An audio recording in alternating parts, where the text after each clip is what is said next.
Jared, I've got to tell you something. Okay.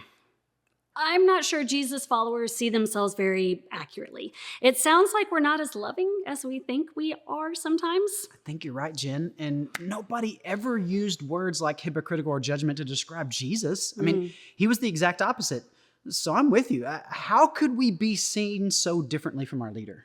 Well, I think the end of Jonah's story may give us the answer. So here's a quick Lego reminder, right? So God told Jonah to leave Israel, go to Nineveh, the capital city of the Assyrian Empire, to warn these people who were enemies of Israel that God's judgment was coming if they didn't change their ways. But Jonah didn't want to do that. So he ran until God got a storm that stopped the boat. And long story short, he ends up in the belly of a big fish for 3 days, 3 nights, until he learns his lesson. The fish him on dry land. And in the process, Jonah learned a couple lessons that all of us runners eventually learn. Jared, do you remember the lessons? I think so. So the first lesson was that you can give up on God, but God never gives up on you, right? Yep, Okay, that's good. awesome news. Yeah. And then that is good news. And then the second lesson is that when you give up on God, you miss out on grace.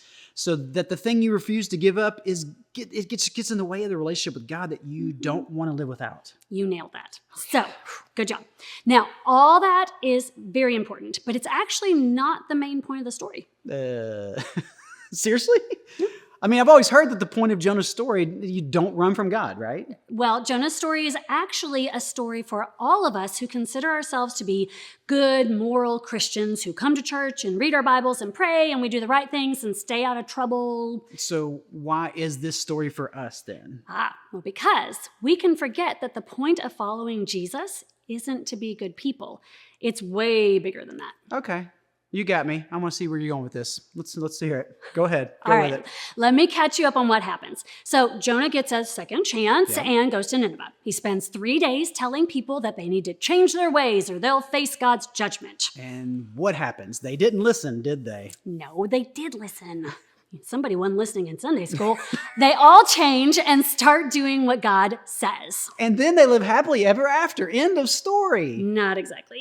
I Jonah was ticked that the Assyrians listened. And here's what I've always wondered. Why was he so ticked? Well, because he didn't want his enemies to experience God's love and grace. But that's not cool. Well, I know, but he throws a big fit. Listen to what he prayed to God. He said, "Oh Lord, is this not what I said when I was still at home?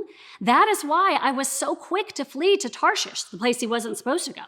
I know that you are a gracious and compassionate God, slow to anger and abounding in love, a God who relents from sending calamity." I mean, just pause on that for a second. Jonah was mad because of how kind God was to the Assyrians. Yeah, it's crazy, isn't it? Yeah. Jonah should be happy to see other people begin a relationship with God, but he's not.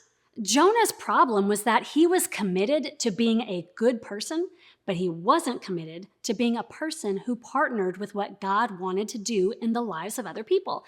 Jonah wanted the personal benefits of following God. He didn't care if anyone else experienced them. Well, Jen, if I'm being honest, I think we've all been that way at some times. I mean, maybe that explains why people who don't follow Jesus see us so differently.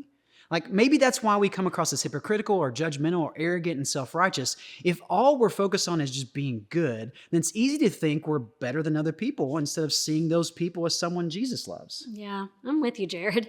I think you nailed it. And if we're being honest, I think there's a little of Jonah's story in all of us. Like Jonah, we've experienced God's love and grace and forgiveness. He's given us second chances and third chances and fourth chances, but we don't care if other people get what we've gotten. In some cases, when it's people we don't like, we hope they don't get it. And that's just wrong. Absolutely. I agree 100%. So I think the question all of us Jesus followers should ask ourselves is this. Who or what are we most concerned about right now? Are we just concerned about having a good weekend and getting to do something fun and make sure our life goes like we want? Or are we concerned about who God's concerned about? Yeah, if Jesus were physically here right now, I think he'd tell us, I'm concerned about that student in your lunchroom that no one sits with.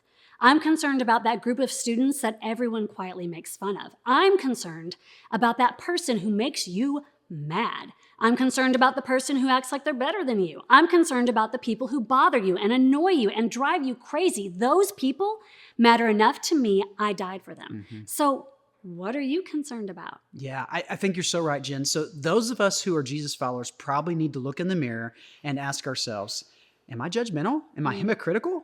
Am I arrogant and self-righteous? Do I think of myself better than other people? And if the answer to any of that is yes, we need to ask God to forgive us and help us change, because it's our job to love people like Jesus would if he were physically here with us. Everyone matters and everyone belongs in his eyes, so they should in ours too. Yep. And let's not settle for just being good Christians, right? Let's be people who partner with Jesus to love people like he does and introduce them to his grace. Let's be full of love and compassion and mercy just like he is. So let's toss it back to you. Spend the next few minutes discussing this question. Are there some people you could do a better job of loving? What can you do to love them like Jesus does? Talk about that with your group, and we'll see you soon.